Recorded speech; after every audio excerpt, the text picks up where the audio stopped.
We're now going to talk about similar figures. Recall from the previous lesson that similar figures are created as a result of the transformation dilation, which keeps the same shape but not necessarily the same size, so your figure can become larger or smaller. There are two properties to similar figures. The first is that corresponding side lengths are proportional, which means that their ratios are going to be equal. So for example, if I look at the side AB, right, and compare it to its corresponding or matching side in the other figure, which is DE, right, and I write that as a ratio, a fraction, and compare it to another pair of corresponding sides BC and its matching side EF, right, those two fractions are going to be equal. And similarly, if I compare it to the matching third side, AC and DF, that should also create the exact same equivalent fraction. The second property is that corresponding angles are congruent, and this one's a little bit easier to understand. That just means that the matching angles in the two figures are the same. So if you look at the figures themselves, you can see that these little arc symbols, so B corresponds with E, so angle B corresponds with the angle E, and see that it has one arc. That means that they are congruent. Similarly, right, angle A has three arcs, which matches with angle D, which has three arcs, showing that they are congruent. When you want to write in words that the two figures are congruent to each other, we use this little squiggle symbol to represent that it is similar to. And when you list out the parts, you need to make sure that the parts are listed in order. So for example, A corresponds with D, so A and D need to be both written first. Right? B corresponds with E, so B and E are written second. And then C corresponds with F, so F and C are both written last. Let's look at a few examples here. This first one, which of the lettered rectangles is similar to the shaded rectangle? Shaded rectangle is represented here by rectangle V. If you look at all of them, they're all rectangles, so all of their angles are congruent. So that checks one property, but really doesn't help us narrow anything down. We need to make sure that the corresponding side lengths are proportional. So the side lengths of these rectangles are their widths and their lengths. So we are going to compare these two sides. All right. We are going to look at rectangle V compared to rectangle Y first and compare their widths. The width of rectangle V is 3.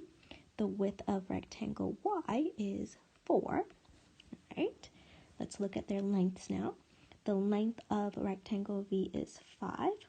The length of rectangle Y is 6. And if you look at these two fractions, they are not equal to each other. Now let's look at V and W. Right? The width of V is 3 again. The width of W is 6, which simplifies to 1/2. The length of V is 5. The length of W is 10, which simplifies also to 1/2. And notice that these two fractions are equivalent to each other. So to answer the question, the rectangle that is similar to rectangle V is going to be W. So look at the second example. It says the two figures drawn on dot paper at right are, and then you have three choices to choose from: similar, not similar, for particular reasons. So if you look at the two figures, you will notice that they are both rectangles again. So that means that their corresponding angles are already congruent. So we can actually eliminate B, which says they are not similar, because their corresponding angles are not congruent. We know that is not true. So now let's look at their corresponding sides. And again, you have to compare width and length for these rectangles. Let's look at the inside rectangle. Its width is 2 units. The outside rectangle, the width is 4 units. All right, let's compare it to the length. Alright, the length of the inside rectangle is 1, 2, 3, 4, 5 units. The length of the outside rectangle is 1, 2, 3, 4, 5, 6, 7 units. And if you look at these two fractions, they are not equal to each other. So the answer to this is these two shapes, these two figures are not similar because corresponding side lengths are not proportional. Here's the next example. Says these two trapezoids are similar. Your job is to write a similarity statement. So what we're going to do is we're going to start with the name of this first larger trapezoid. And you name it using just the letters of the vertices. So A, B, C, and D. So trapezoid A, B, C, D is similar, use the little squiggly symbol, to this next smaller trapezoid. And remember, when you write the similarity statement, you need to make sure that the corresponding parts are in the same order.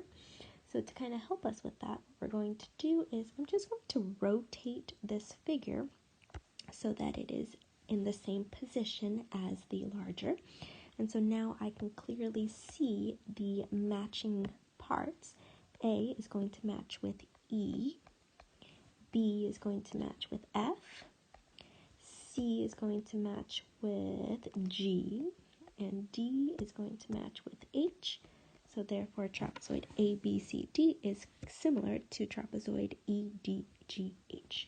Alright, now that we know how to recognize similar figures, we're going to look at a component of similar figures, which is the scale factor. We've seen this term before. The scale factor is just the number that is multiplied by the side length or the coordinates of your original figure to get the corresponding side lengths or coordinates of your new figure. So in order to determine the scale factor, you need to know which one is the original, the pre-image, and which one is the new figure, the image. So let's break this statement down a little bit. It says that if I take an original side length or coordinates, okay, and I multiply it by this thing called the scale factor, what I get is the side length or coordinates of the new figure. And if I'm going to take this and solve for scale factor, I'm going to divide both sides by the original. Right? And that kind of gives me a formula, if you will, for scale factor.